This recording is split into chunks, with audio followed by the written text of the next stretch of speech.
अस्सलाम वालेकुम, good evening. आप देख रहे हैं पब्लिक ओपिनियन और मैं हूं सहरिश सलीम। नाज़रीन, कल बानी पीटीआई की जानिब से अडियाला जेल में सहाफ़ियों से गैर रस्मी गुफ्तगू की गई, जिसके बाद ये रिपोर्ट हुआ कि बानी पीटीआई ने इस बात का एतराफ़ खुद किया है कि उन्होंने GHQ के बाहर 9 मई को होने वाले एहतजाज की कॉल खुद दी थी, और जिसके बाद मुख्तलिफ तज्ज़ियाकारों की अब ये राय थी कि बानी पीटीआई का ये बयान उनके लिए गले में हड्डी साबित होकर उनकी मुश्किलात मज़ीद बढ़ भी सकती हैं। मगर फिर पीटीआई की जानिब से वजाहतें आना शुरू हो गईं। असद कैसर और अली मोहम्मद खान दोनों ने ही बानी पीटीआई के इस बयान की नफ़ी की और कहा कि बानी पीटीआई ने उस वक्त वहाँ पर ऐसा कोई बयान नहीं दिया है। दूसरी जानिब डिस्ट्रिक्ट एंड सेशन अदालत इस्लामाबाद ने पीटीआई के मरकज़ी सेक्रेटरी इत्तलात राउफ हसन के जिस्मानी रिमांड की सदा पर महफूज फैसला सुनाते हुए उन्हें FIA के हवाले भी कर दिया है, और वफाकी काबीना ने इस बात की मंजूरी दी है कि राउफ हसन का पीका के तहत ट्रायल होगा, जिस हवाले से जजेस भी नामजद कर दिए गए हैं। इसके अलावा गिरफ्तारी और मुकदमात के खिलाफ पीटीआई के अरकान पार्लियामेंट ने आज भूख हड़ताल शुरू की है। मखसूस सीटों के हवाले से बात करें तो नून लीग के बाद पीपल्स पार्टी ने भी नज़रसानी अपील दायर कर दी है। इसके अलावा प्रोग्राम के दूसरे हिस्से में कुछ बात करेंगे इस मसले पर कि जैसे आम आदमी हो या फिर ताजर बरादरी हो, सभी परेशान दिखाई देते हैं। बिजली के भारी बिल्स ने सबकी चीखें निकलवा दी हैं, और जिसकी वजह से महंगे IPPs मंसूबे हैं। IPPs से हमारी माजी की हुकूमतों ने ऐसे मुआहदे किए हैं कि बिजली बने या ना बने, मगर इन IPPs को अरबों रुपए की अदायगी आवाम की जेबों से ज़रूर होगी। पिछले 10 सालों में इन IPPs को 8,344 अरब रुपए की अदायगियाँ की जा चुकी हैं। आज के प्रोग्राम में सवाल उठाएंगे हम कि इतने महंगे IPPs मुआहदे आखिर क्यों किए गए, और कैपेसिटी पेमेंट्स के नाम पर कौमी ख़जाने पर पड़ने वाले डाके का जिम्मेदार आखिर है कौन। इसके अलावा ये भी जानने की कोशिश करेंगे कि क्या अवाम दुश्मन इन IPPs मुआहदों से जान छुड़वा सकती है, क्या ये मुआहदे रिविज़िट हो सकते हैं, या फिर इसी तरह से इनके बोझ तले ये पाकिस्तानी अवाम दबी रहेगी। इन टॉपिक्स पर डिस्कस करने के लिए हमारे साथ स्टूडियोज़ में मौजूद हैं रिजवान रज़ी साहब, डॉक्टर फ़ारूक सलीम हमें ज्वाइन करेंगे, अनवर रज़ा और शाहिद मेहता इस्लामाबाद स्टूडियो से हमारे साथ मौजूद होंगे। रज़ी सर, सबसे पहले तो मैं आपसे शुरू करूँगी। कल भी हमने बात की थी, बानी पीटीआई ने अडियाला जेल में सहाफ़ियों से गैर रस्मी गुफ्तगू की और उन्होंने इस बात का एतराफ़ किया कि उन्होंने पुरअमन एहतजाज की कॉल दी थी गिरफ्तारी की सूरत में, लेकिन आज डिनाई किया जा रहा है पीटीआई रहनुमाओं की जानिब से, और कहा जा रहा है कि इस तरह की कोई बात नहीं हुई थी। क्या वजह है, आपको क्या लगता है कि क्या वाकई ऐसा हुआ था, बयानात क्यों बदले जा रहे हैं? देखिए, पहले तो आपको और इस पूरी कौम को मुबारक हो। आज KP असम्बली ने एक करारदाद मंजूर की है जिसके अंदर मुराद सईद को तमगा शुजात देने की सिफारिश की गई है वफाकी हुकूमत को। अच्छा। जिस तरह उन्होंने कानून की अमलदारी के ऊपर अमल किया है और जिस तरह उन्होंने लॉ एंड आर्डर को बहाल कर, तो बड़ा कुछ लिखा हुआ उसके ऊपर। सोहेल खान अफरीदी साहब हैं जिन्होंने ये रेजोल्यूशन पास की है। बहरहाल इससे हम आगे चलते हैं। दो बातें इससे ज़ाहिर होती हैं। देखिए, एक तो बानी पीटीआई का एक बयान रिकॉर्ड के ऊपर मौजूद है जेल के अदालत के, जब अदालत ने उन्हें गुड टू सी यू कहने के बाद ये कहा कि जो जुर्म आपने किए हैं वो भी, जो आप कर रहे हैं वो भी, और जो आप करने का इरादा रखते हैं वो भी, उसमें आपको ज़मानत दी जाती है। तो जब ये अदालत ने उनको ये वाला नादरशाही हुक्म सादर फरमा दिया, तो फिर उन्होंने वहाँ पे दो बयानात दिए थे। एक तो बात उन्होंने ये कही थी कि अगर मुझे दोबारा गिरफ्तार किया तो फिर यही कुछ होगा, फिर 9 मई होगा जी। ठीक है, एक बात उन्होंने ये कही थी, और दूसरी बात उन्होंने ये कही थी कि जनाब एहतजाज करने के लिए वहीं पे ही जाना था ना जिन्होंने गिरफ्तार किया था। तो ये दो सूरतें जो हैं इस सूरत के अंदर, इसमें बज़ाते खुद इस अमर का एतराफ़ मौजूद है कि जो कुछ हुआ था वो उनकी मर्ज़ी और मंशा के साथ हुआ था। लेकिन इस आर्गूमेंट को हम एक मिनट साइड पे रख देते हैं। अब दूसरी साइड पे आ जाते हैं कि बानी पीटीआई ठीक कह रहे हैं, ठीक है, या उनके जो तर्जुमान हैं मतलब कि थोक के हिसाब से रखे हुए वो भी ठीक कह रहे हैं। तो इसका मतलब ये है कि जो लोग पीटीआई का कारकुन जो 9 मई को या 10 मई को ये हरकत करते हुए पकड़ा गया है जी, उन्होंने उसको ट्रक के नीचे फेंक दिया, उन्होंने इसे डिसऑन कर दिया अपने वर्कर को कि ये जो कुछ भी कर रहा था ये मेरे कहने पे नहीं कर रहा था ना, they are on their own. उन्होंने अपने कारकुन को लावारिस कर दिया, डिसोसिएट कर दिया, अपने से अलग कर दिया। ये दोनों सूरतें जो हैं पॉलिटिकली, मेरा ख्याल ये है, मैं गलत भी हो सकता हूँ, मेरा ख्याल ये है कि वो पार्टी के लिए जो है वो पॉलिटिकली को अच्छी बात नहीं है। बिल्कुल। डॉक्टर साहब, पीटीआई का मरकजी सेक्रेटरीट एक बार फिर से सील कर दिया गया और वजह करार दिया गया है कि लाइफ एंड फायर सेफ्टी इंतजामात नामुकम्मल हैं, ये वजह बताई गई है। इससे पहले भी हमने देखा 2 माह कबल भी सीडीए ने ये ऑफिस जो था वो सील कर दिया था। अब इस तरह की चीज़ें जो हैं, इस तरह की छोटी छोटी बातें जो सामने आ रही हैं, क्या ये चीज़ें पहले नहीं पता थी, अब इस वक्त आके बहाने तलाश किए जा रहे हैं? देखिए, आपका इशारा जो है वो जाता है इस तरफ के रियासती फेलियर नज़र आता है। अदालती फेलियर कह लें, रियासती फेलियर कह लें। देखिए, जो 9 मई को जो कुछ हुआ, अब उसको आज हो गई जुलाई की 23 तारीख, 441 दिन गुजर गए। अब अगर उनके खिलाफ आप मुकदमे उठाते हैं या हुकूमत कुछ कार्रवाई करना चाहती है, तो फिर एक तासुर ये जाता है कि शायद ये सियासी कार्रवाई हो रही है। देखिए, सबक सीखना है तो आप सीखिए कि 2011 में रिजवान साहब को, अनवर साहब को याद होगा कि लंदन राइट्स हुए, वहाँ पे फसादात हुए थे और अगस्त की 6 तारीख को वो शुरू हुए थे फसादात, और अगस्त की 10 तारीख 4 दिन के अंदर 3000 अरेस्ट हुए हैं लंदन के अंदर। और फिर उस जमाने के जो वजीर आजम हैं, अगर मुझे नाम उनका याद हो, डेविड कैमरॉन साहब थे, उन्होंने अदालतों को हुक्म दिया था कि आप 24 घंटे अदालतें खुली रखेंगे और 24 घंटे केस चलेंगे, और 24 घंटे केस चले और लोगों को सजाएं दी गई। और जो जिनको उस जमाने में वहाँ कहा जा रहा था कि डिजिटल फसादी हैं, क्योंकि ये सारी कैंपेन जो है ये फेसबुक और ट्विटर के ऊपर भी बहुत इसको तक़वियत मिली, फेसबुक और ट्विटर के जरिए। और जो फसादी, जो डिजिटल फसादी कहलाए गए थे, उनको भी सख्त सजाएं दी गई 24 घंटे अदालतें चलाने के बाद जी। अब हमारे यहाँ आप सोचिए कि 441 दिन गुजर गए, क्या हुआ? इसी तरह अगर आप याद करें तो कैपिटल हिल बिल्डिंग के ऊपर हमला हुआ था अमेरिका के अंदर, वॉशिंगटन के अंदर, और वहाँ पे वो हमला हुआ था 6 जनवरी को, और वो 2021 का साल था। FBI ने कोई 400 अरेस्ट किए थे। उसके फौरन बाद कुछ ही दिनों के अंदर अंदर 400 अरेस्ट हो गए थे, और फिर उसके बाद सजाएं मिलना शुरू हो गई।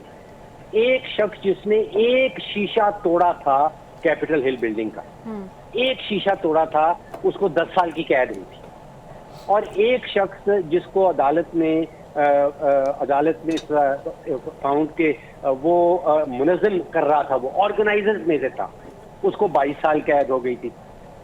अब अगर आपने करना था तो जो कुछ 9 मई को हुआ वो 9 जुलाई से मैं समझता हूँ पहले पहले हो जाना चाहिए। अदालतों ने करना था, आपने फौजी अदालतें लगानी थी या नहीं लगानी थी, या 24 घंटे अदालतें चलानी थी। तो अब तासुर ये जाता है कि अगर अदालती फेलियर हो गया और साल भर से ज्यादा का वक्त गुजर गया, तो अब शायद उसको सियासी रंग दिया जा रहा है जी। और ये वाकई में ऐसा तासुर जो है वो अवाम के ऊपर या आलमी बरादरी के ऊपर भी जा सकता है इस किस्म का तासुर। तो जो कुछ करना था वो पहले 2 महीने में हो जाना चाहिए। तो मुझे तो यहाँ पे एक बहुत बड़ा अदालती फेलियर कह लें, उसको आप रियासती फेलियर कह लें, हुआ। जो कुछ हुआ था, आप सोचिए कि पाकिस्तान की 77 साल तारीख में 2 हादसात ऐसे हैं जिसमें किसी एक गिरोह ने या ग्रुप ने अपने ही मुल्क की फौज की इंस्टॉलेशन के ऊपर हमला किया हो। बिल्कुल। एक हमला मुझे याद आता है, वो GHQ के ऊपर अक्सरियत पसंदों ने किया था। वो शायद 2009 डॉक्टर उस्मान नामी करेक्टर था, उसको लीड कर रहा था। और फिर उसके बाद ये दूसरा हमला है कि एक बड़ी सियासी जमात ने अपने ही मुल्क की फौज की इंस्टॉलेशन के ऊपर हमला किया। मैंने दुनिया भर में ऐसी और एग्जाम्पल्स ढूंढने की कोशिश की कि दुनिया में कहीं और किसी मुल्क की अपनी ही सियासी जमात ने अपनी ही फौज की इंस्टॉलेशन के ऊपर हमला किया हो, तो मुझे कोई मिले ही नहीं एग्जाम्पल ऐसे। 2 एग्जाम्पल्स पाकिस्तान की हैं, वो मैंने आपके सामने रखी। बिल्कुल। अब डॉक्टर साहब कितने मासूम आदमी हैं, ये चाहते हैं कि हमारे जज हजरात जो हैं वो गर्मियों की छुट्टियां ना करते, और ये चाहते हैं कि वो सरकारी खर्चे के ऊपर अमेरिका के दौरे पे ना जाएं। डॉक्टर साहब, आप जो है ना वो कंटेम्प्ट ऑफ कोर्ट लगवाएंगे, और हमारे ऊपर भी और अपने ऊपर भी। अच्छा, अब छुट्टियों की बात कर लीजिए जरा। मैं दुनिया भर के ममालिक ढूंढ रहा हूँ, और कोई 55 ममालिक जिसमें तरक्की याफ्ता ममालिक भी हैं और तरक्की पजीर ममालिक भी हैं, जजों की छुट्टियां फिक्स स्केड्यूल में कहीं नहीं होती अच्छा सिवाय पाकिस्तान के। सही और अगर आप इसकी अनवर साहब या रजी साहब इसकी तारीख ढूंढना शुरू करें तो जो राज के ज़माने में जब अंग्रेज जज आया करते थे इंग्लिस्तान से, तो उनको यहाँ पे गर्मी बड़ी लगती थी, तो उनको उस वक्त की हुकूमत ने इजाज़त दे रखी थी कि आप छुट्टियां करें और गर्मी की छुट्टियों में आप इंडिया को छोड़ के वापस इंग्लिस्तान चले जाएं। तो ये वो वाली तारीख जो है वो उसको अपनाए हुए हैं हम पाकिस्तान के अंदर। मुझे नाइजीरिया, केनिया, जर्मनी, अमेरिका, बरतानिया कहीं भी जजेस की फिक्स्ड स्केड्यूल के तहत छुट्टियां नजर नहीं आती। खास तौर पे जहाँ पे आपके पास कोई 22 लाख का जो है वो बैकलॉग। सही। यहाँ पर बात की आपने 9 मई की डॉक्टर साहब, तो एहतजाज की कॉल पुरअमन तरीके से दी गई थी, लेकिन हम सब ने देखा कि वो पुरअमन एहतजाज था वो बढ़ते बढ़ते इंतशार की जानिब गया और बिलाशुबा फैसले में बहुत देर हुई है। अनवर साहब, PTI पर रियासत मुखालिफ प्रोपेगेंडे का भी इल्ज़ाम लगा है, मामला है ये रऊफ़ हसन साहब की गिरफ्तारी के हवाले से। मेरा सवाल आपसे ये है कि जो हक़ाइक़ सामने आए हैं वो किस हद तक दुरुस्त हैं या फिर आप समझते हैं कि वो बेबुनियाद हैं? देखिए सलमा, बानी PTI ने पहली मरतबा सहरिश जो 9 मई के सलमा साहिबा वाक़यात जा हैं, चुकी हैं अनवर साहब। सॉरी मैं माफ़ी चाहता हूँ, चूँकि वो मेरे साथ काम करती रही है, मेरे जहन में वही था। तो सरिश देखिए कि पहली मरतबा 9 मई के वाक़यात में बानी PTI ने ये इतराफ़ किया कि उन्होंने पुरअमन एहतजाज की कॉल दी GHQ के सामने। इससे पहले जो एविडेंस थे इंटेलिजेंस इदारों के पास, जो फ़ोन टैप किए गए मुख्तलिफ PTI के रहनुमाओं के, उनमें उन्होंने कहा गया कि हमने जिनाह हाउस की तरफ जाना है, हमने GHQ की तरफ जाना है, वहाँ हमने जलाओ घिराव करना है। तो ये एविडेंस जो है वो रियासत के पास मौजूद थे जी। मसला यहाँ पर यह था कि 9 मई के वाक़यात का जो ट्रायल था वो स्पीडी ट्रायल होना चाहिए था। आपके पास एविडेंस मौजूद थे, ऑडियो टेप्स आपके पास मौजूद थी, तो वो स्पीडी ट्रायल क्यों ना हो सका? ये रियासत की कमजोरी थी, जिसकी बुनियाद पर पाकिस्तान तरीके इंसाफ का वो प्रोपेगेंडा मजीद तकवीत पकड़ता गया और आज ये नौबत आई कि अब पाकिस्तान तरीके इंसाफ के उस प्रोपेगेंडे, उस बयानियों को ख़त्म करने के लिए या हक़ाइक़ आवाम को बताने के लिए अब आपकी जो हुकूमत है उसके तमाम वज़रा मैदान में आए हैं। अब वो ये बता रहे हैं कि PTI ने उस वक्त ये किया, क्या ये 9 मई के फ़ौरन बाद ये हकीकत जो थी, जो हक़ाइक़ थे, क्या आवाम के सामने ना रखे जाते, मीडिया को एविडेंस ना दिए जाते? दूसरी बात, अब जबकि ISPR DG ISPR की प्रेस कॉन्फ्रेंस हुई तो उसके बाद हुकूमत के जो वज़रा हैं वो एक्टिव दिखाई दिए हैं। जो वाक़यात उस वक्त हुए थे उसको अब बयान किया जा रहा है। मुझे बताइए, अब उसका कोई फ़ायदा नहीं होगा। मैं ये समझता हूँ उससे ये तो होगा कि पाकिस्तान तरीके इंसाफ के लोग ये बात कहेंगे और वह हक बजानी भी है शायद, क्योंकि ट्रायल में बड़ा ताख़ीर हुई कि पाकिस्तान तरीके इंसाफ के खिलाफ इंतकामी सियासी कार्रवाई की जा रही है, जो कि वो इस बयानी को सेल कर रहे हैं और लोग इसको बाय भी कर रहे हैं। अब आती है हुकूमत की बात, ये काम उन्हें उस वक्त करना चाहिए था जब 9 मई के वाक़यात हुए। चलिए अब शुरू किया। अब उसके साथ साथ हुकूमत जो आवाम को ये बता रही है कि 9 मई के वाक़यात में हक़ाइक़ क्या हैं, तो अब उन्हें जो अदालतों में केसेस हैं, मैं समझता हूँ उनका स्पीडी ट्रायल किया जाए। उन हमलों में, उन इंस्टॉलेशन पर जिन्होंने अटैक किया, उनके खिलाफ कार्रवाई की जानी चाहिए ताकि लोगों को ये पता चले कि ये कानून के दायरे में आते हैं।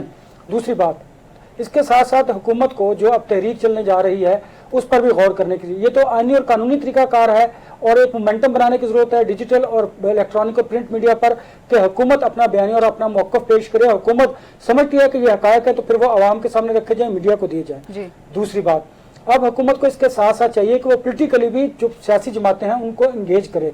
जो पाकिस्तान तरीके इंसाफ के साथ पोलिटिकल पार्टी शामिल होने जा रही हैं उसको डिसएंगेज किया जाए। वो कैसे करना है? पॉलिटिकल तरीके से किया जाना है, माजी में भी होता है, अब भी होगा। देखिए JUI के साथ अगर आप बात करें तो वो हुकूमत के साथ शामिल हो सकती है, क्योंकि अगर आप 16 माह की हुकूमत में उनके साथ थे तो अब उनके साथ क्यों नहीं आ सकते? लेकिन मसला ये है कि आपकी जो पोलिटिकल लीडरशिप है उनके माबैन भी कोई वो कोऑर्डिनेशन नहीं है। एक वजीर कोई बात करता है, दूसरा वजीर कोई बात करता है, ISPR की तरफ से कोई और बयान सामने आता है, लिहाजा कोऑर्डिनेशन की कमी है। आपको कोऑर्डिनेशन के तहत आगे बढ़ना चाहिए, तमाम पॉलिटिकल पार्टी को डिफेंड करना चाहिए एस्टेब्लिशमेंट को। उसकी वजह क्या है? अगर आप अपने इंतखाबात में इक़्तिदार के हसूल के लिए किसी इदारे से मदद लेते हैं तो फिर ये आपका इखलाकी फ़र्ज बनता है, छोड़िए मुल्क के लिए तो फिर आप उनकी जो उनको डिफेंड करना है वो भी आप पर इखलाकी तौर पर फर्ज बनता है आपका, कुछ आप डिफेंड कीजिए। दूसरी बात, अगर आप नहीं करेंगे सैरिश तो फिर मामला ये होगा कि जो पाकिस्तान तहरीक इंसाफ का बयानिया है वो अवाम में प्रवेल करता चला जाएगा। बिल्कुल, अनवर साहब कह रहे हैं कि एहतजाजी तहरीक जो हो रही है इस वक्त हुकूमत को चाहिए कि तमाम सियासी जमातों के साथ मुशावरत बहुत ज़रूरी है। शायद मेहता साहब, PTI के रहनुमा जो पार्लियामेंट के बाहर भूख हड़ताल कर रहे हैं और इसका मकसद ये बताया जा रहा है कि ज़्यादती ख़त्म करना अरबानी PTI की रिहाई है, और हमें लग रहा है कि ये एक नया रास्ता अपनाया जा रहा है। जी बहुत शुक्रिया। एक तो इमरान खान साहब के एतराफ़ के हवाले से बात करना चाहूँगा। देखिए, इसमें कोई दो राय नहीं है कि बानी PTI इमरान खान साहब ने बाकायदा तौर पर अपनी जमात के लोगों को तैयार किया। अपनी गिरफ्तारी से पहले आपको याद होगा कि जब भी पुलिस उनको पकड़ने के लिए ज़मान पार्क में गई, किस तरह से उन्होंने रिएक्ट किया, और इसके अलावा उनकी स्पीचेस और मुसलसल उनके ड्रेसेस आते रहे और मुसलसल वो एक माइंड मेकिंग करते रहे, मुसलसल एक नैरेटिव बनाने की कोशिश करते रहे। और एक रेडिट बहरहाल उनको ये भी चाहता है कि उनके पास पहले से इंफॉर्मेशन होती थी, और पहले हमने इस तरह से नहीं देखा कि जो पाकिस्तान के बड़े लीडर्स थे उनके पास इस तरह की इतनी एक्यूरेट इंफॉर्मेशन हर टॉपिक के हवाले से और ख़ास तौर पर उनके अरेस्ट के हवाले से होती रही। तो बहरहाल उनको टिप ऑफ इंफॉर्मेशन होती रही।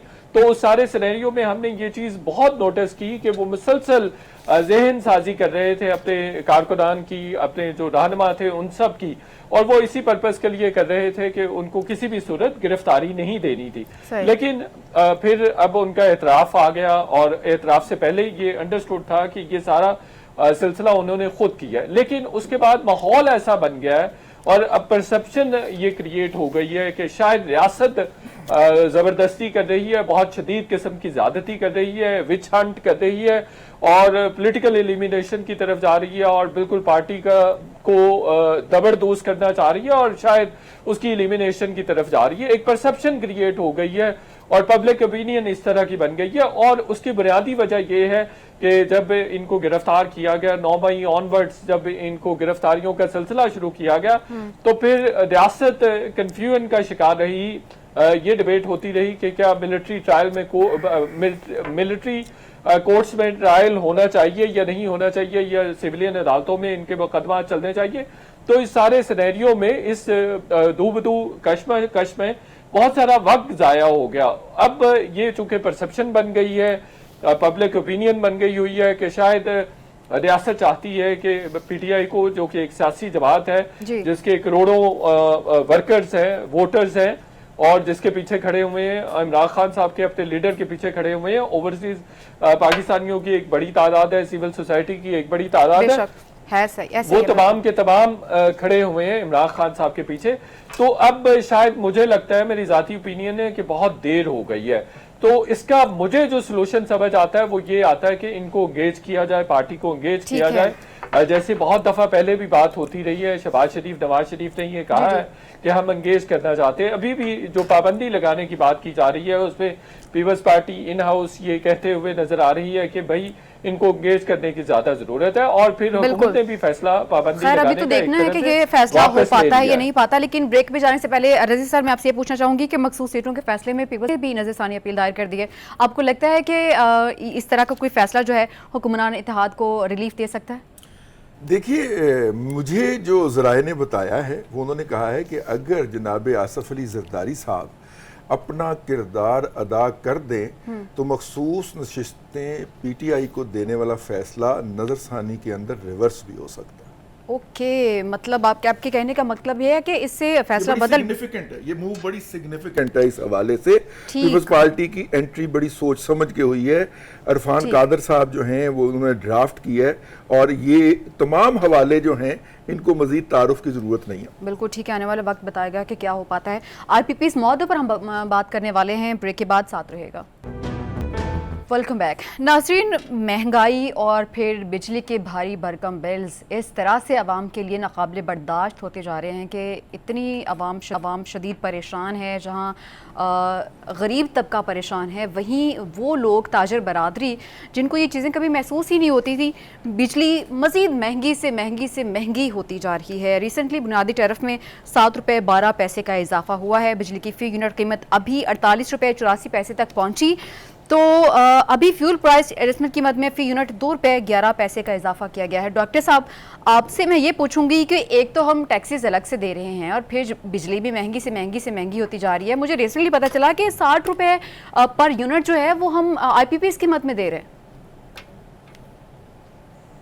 دیکھیے پہلی بات تو یہ ہے کہ عالمی معاہدے جو حکومت پاکستان نے آئی پی پی سے کیے تھے جی میں یہ سمجھتا ہوں کہ کسی بھی صورت ان کی خلاف ورزی حکومت پاکستان کو نہیں کرنی چاہیے. ٹھیک پہلی وجہ اس کی یہ ہے کہ ادروائز بیرونی سرمایہ کاری تو ہم ایکسپیکٹ نہیں کر سکتے اگر حکومت پاکستان خود سے اپنے معاہدے جو ہیں ان کی خلاف ورزی شروع کر دیتی.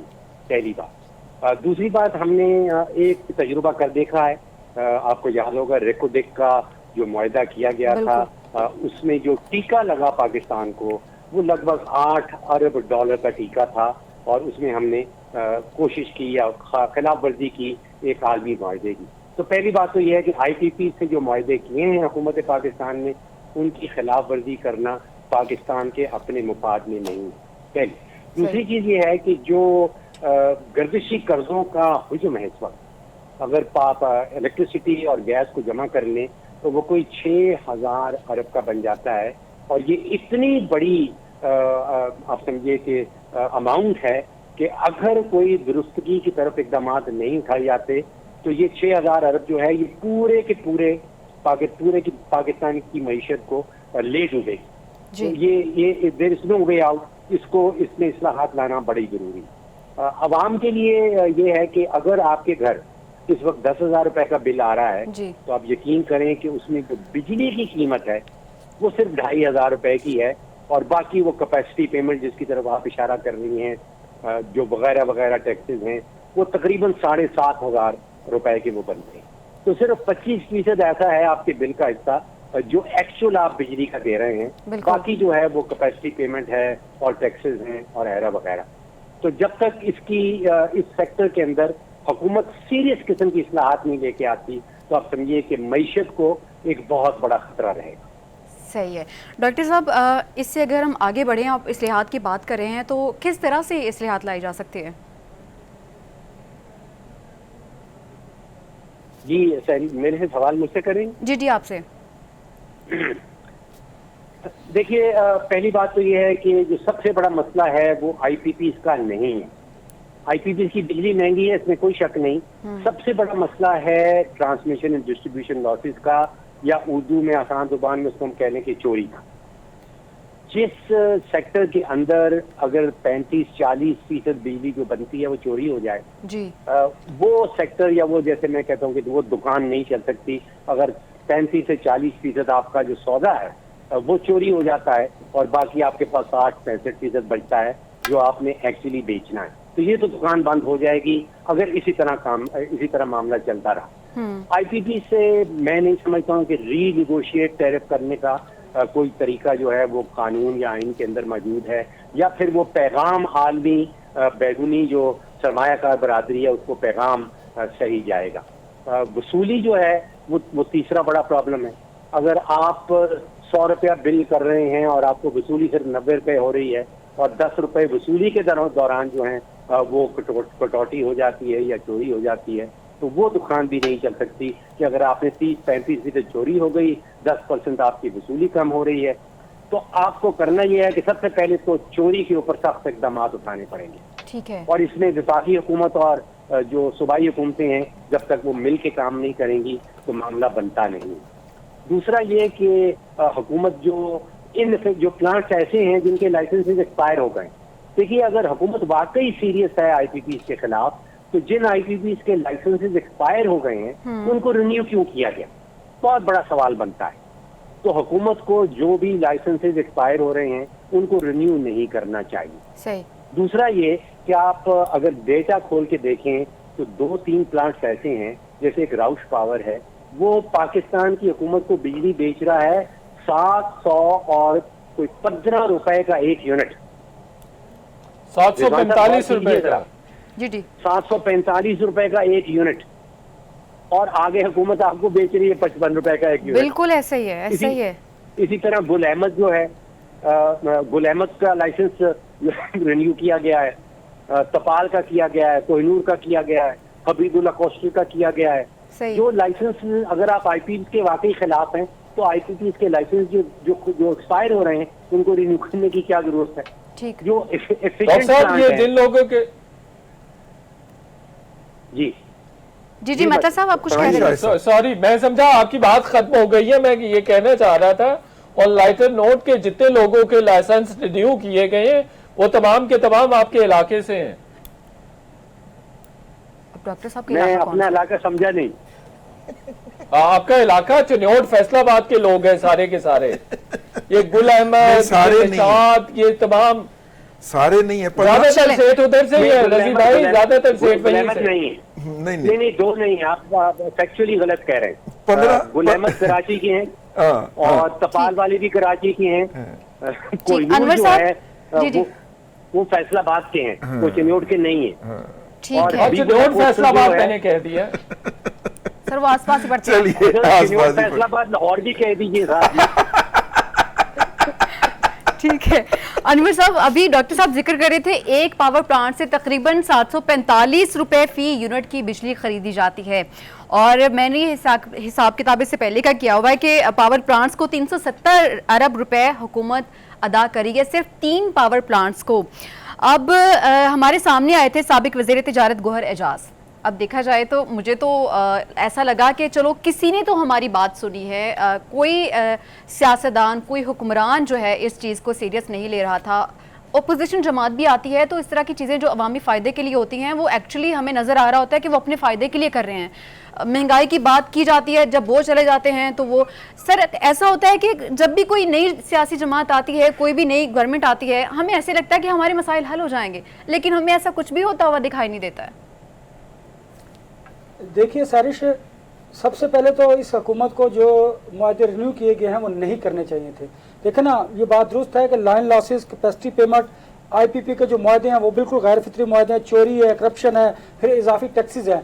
इस सब का बोझ आवाम पर पड़ता है और आवाम को ये बोझ उठाना भी पड़ता है। बात लेना खास्ता आप करें या ना करें, आपका मीटर उतार के ले जाएंगे, आपको ये बिजली के पैसे देने पड़ते हैं। बिजली आप वाकई 2000 की यूज़ करते हैं और 8000 इस पर टैक्सेस हैं। ये बड़ी नाइंसाफ़ी है। और उससे बड़ी नाइंसाफ़ी हुकूमत में बैठे वो करप्ट लोग, वो माफियाज जो ऐसे लोगों को प्रमोट करते हैं, उनका उनके साथ शेयर होता है अंडर द टेबल, वो उनसे पैसे वसूल करते हैं। इसीलिए इस तरह के मुआहदे जो हैं वो फौरी कर दिए जाते हैं। क्या जिनके मुआहदे ख़त्म हुए थे उनको करना को जस्टिफाई किया जा सकता है? कभी भी नहीं। कि आप 345 रुपये में अगर यूनिट 745 में यूनिट ले रहे हैं और 55 में गवर्नमेंट को, आवाम को दे रहे हैं, तो वो जो डिफरेंस है वो गवर्नमेंट ने पे करना है, और वो निकालना किससे है? हमसे, आपसे। हम पर इजाफी टैक्सेस लगाकर वो पैसे हमसे वसूल किए जाते हैं। इसे पंजाबी में कहते हैं अपना सर और अपने जूते। ये हमारे पैसे हैं जो आईपीपीज को कैपेसिटी चार्जेस के तौर पर दिए जाते हैं, हुकूमत के अपनी जेब से देने हैं।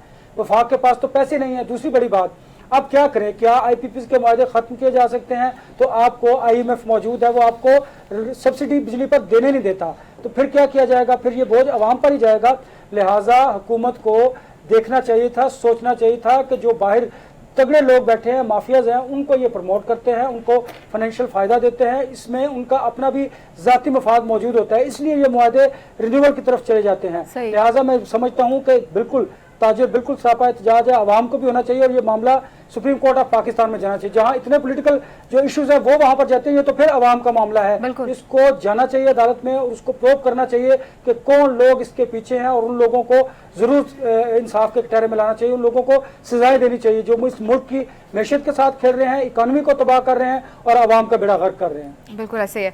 रजी साहब, 2013 से लेकर 2018 तक मुस्लिम लीग नून ने 130 बिजली बनाने वाली कंपनी के साथ मुआहदे किए हैं। जनरल परवेज़ मुशर्रफ साहब ने किए हैं 48, पीपल्स पार्टी ने किया 35, जबकि पीटीआई ने 30 कंपनीज़ के साथ ये मुआहदे किए हैं। अब इस पर आवाम भी एहतजाज करती है, और तकरीबन पूरे पाकिस्तान में मुख्तलिफ जो तबके से ताल्लुक़ रखने वाले लोग हैं वो सभी एहतजाज करते हैं। बात यह है कि इनसे छुटकारा कैसे मुमकिन है? अभी रजी साहब इस पर बात कर, अनवर साहब भी बात करें। मैं आपको अर्ज़ करता हूँ, आप मुझे मौका दीजिएगा 1 मिनट। ये पीपल्स पार्टी ने भी गलत किया, पीटीआई ने भी गलत किया, और पीएमएलएन ने भी गलत किया होगा, यकीनन हो सकता है सही भी किया हो, लेकिन हम मान लेते हैं। ये जो गौहर एजाज साहब है, इन्होंने क्या किया? यानी ये अपनी हाउसिंग सोसाइटी जो है इनकी लाहौर के अंदर, اس کے لیے یہ بجلی بنانے کا انہوں نے اپنا پاور پلانٹ لگایا ہوا ہے. سر آپ بیک گراؤنڈ یہ سٹوری کس بتائیں. ریٹ پہ دے رہے ہیں, یہ اپنے رہائشیوں کو کس ریٹ پہ دے رہے ہیں, نمبر 1. اور انہوں نے وہاں پہ سولر سے بجلی جو ہے وہ بائی بیک کرنے کے اوپر پابندی لگائی ہوئی. صحیح. یعنی جب آپ خود چوری کرتے ہوئے پکڑے, ان کے خلاف اپلیکیشن بھی گئی ہوئی ہیں نیپرا کے اندر, جب آپ کی خود کی چوری کے اندر انگلی اٹھے تو آپ کہیں کہ سارے ہی چور ہیں نا, چور تو کرتے ہیں نا, ٹھیک ہے نا, تو میں نے کر لی تو کون سی بات ہے. تو یہ نہ کیجئے. کوئی ایسا شخص اس کے اوپر بات کرے تو میں تبصرہ ضرور کروں گا جس کا اپنا دامن صاف ہو. اعجاز گوہر صاحب 4 وزارتیں انجوائے کر کے گئے ابھی 1 سال کے لیے کیئر ٹیکر سیٹ اپ کے اندر, ٹھیک ہے, تو اس وقت کچھ کر دیتے نا, انیشیٹ کر دیتے نا. ان کو باہر نکل کے سب کچھ یاد آیا ہے. جیسے ہی کیئر ٹیکر سیٹ اپ کا فچ کی رپورٹ کے اندر تذکرہ آیا ہے, اعجاز گوہر صاحب ایکٹیو ہو گئے, ٹھیک ہے, انہیں پھر 4 وزارتوں کا خواب نظر آنا شروع ہو گیا.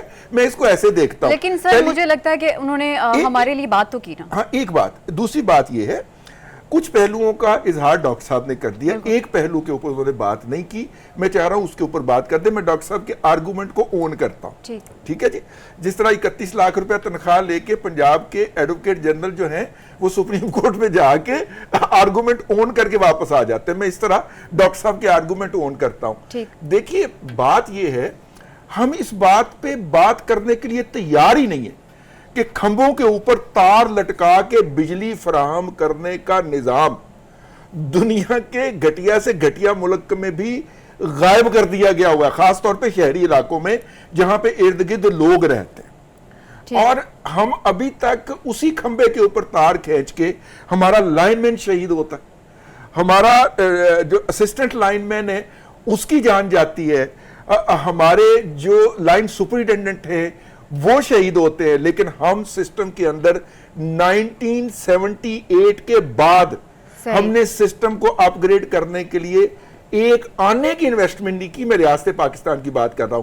تاہم نجی ہاؤسنگ سکیمیں جو آئی ہیں انہوں نے اس کو انڈر گراؤنڈ کیا ہے, انہوں نے بڑے بڑے وہ جو ٹرانسفارمر ہوتے ہیں ان کے اوپر کور لگائے ہیں. تو میرا خیال ہے کہ یہ سپلائی کے دوران ڈاکٹر صاحب کے بقول 36% اور سرکار کے بقول 24% جو بجلی کا ضیاع ہوتا ہے اس کو روکنے کے لیے نظام فراہمی کے اندر بھی سرمایہ کاری کی ضرورت ہے. ٹھیک ہے رضی صاحب, ایک اور اہم مسئلہ سامنے آیا ہے. مہنگائی ہر طرف پریشان کری عوام کو. ملک میں غیر شادی شدہ افراد کی تعداد تقریباً 4 کروڑ 25 لاکھ ہو گئی ہے. 6 برسوں میں غیر شادی شدہ افراد کی تعداد میں تقریباً 52 لاکھ کا اضافہ بتایا جا رہا ہے. اب مہنگائی کا اثر شادی اور نکاح پہ بھی ہونے لگا ہے کہ بیسک نیڈز جو ہیں شادی اور نکاح کی وہ بھی پوری نہیں ہو سکتے ہیں. اس سوال کا بہترین جواب شاہد بھائی دے سکتے ہیں. آپ کا بہت شکریہ رضی بھائی, آپ نے ٹاس کر دی اپنی باری, ورنہ سہرش صاحبہ کا ارادہ تو نہیں لگ رہا تھا کہ وہ مجھے لیں گی. اور پہلے بھی ایک آدھ دفعہ اسی بات پہ گرما گرمی ہو چکی ہے آپ کے پروڈیوسر سے. سر میں معذر چاہتی ہوں, انشاءاللہ نیکسٹ ٹائم آئیں گے. سر ایک ٹاپک پہ بات کرنا چاہ رہا ہوں. جی پلیز. اچھا, میں ایک تو خبر گوہر اعجاز صاحب کے حوالے سے دوں گا اور اچھی بڑی خبر دوں گا, اور دوسرا کہ میں اس پہ بات کرنا چاہ رہا ہوں بجلی کے بلوں پہ. یہ انتہائی سنجیدہ ایشو ہے اور اس کے ساتھ حادثات جڑے ہوئے ہیں پچھلے 3-4 سال سے. پاکستان کی بدقسمتی یہ ہے کہ پاکستان میں مختلف کارٹلز ہیں, کاروباری طبقات مختلف کارٹلز کی صورت میں کام کرتے ہیں اور عوام کی بوٹیاں نوچتے ہیں. کوئی کاروباری ادارہ ایسا نہیں ہے, کوئی کاروباری انڈیویجول ایسا نہیں ہے, کوئی سرکاری ادارہ ایسا نہیں ہے, بڑے ادارے ایسے نہیں ہیں, طاقتور ادارے نہیں ہیں جنہوں نے آئی پی پیز میں انویسٹمنٹ نہیں کی ہوئی. 52% ہے آئی پی پیز میں گورنمنٹ کا شیئر, 25% پرائیویٹ سیکٹر کا ہے, 23% چائنا کا ہے. آپ دیکھیے کہ اس سال آپ کوئی پچھلے سال آپ شاید صاحب یہ کہہ رہے ہیں کہ 52% حصہ تقریباً گورنمنٹ کے پاس ہے اس وقت آئی پی پیز معاہدوں کی مدمی اور 25% پاتا ہے. اس کے ساتھ ہی پروگرام کا وقت ختم ہو جاتا ہے. اجازت دیجیے, اللہ حافظ.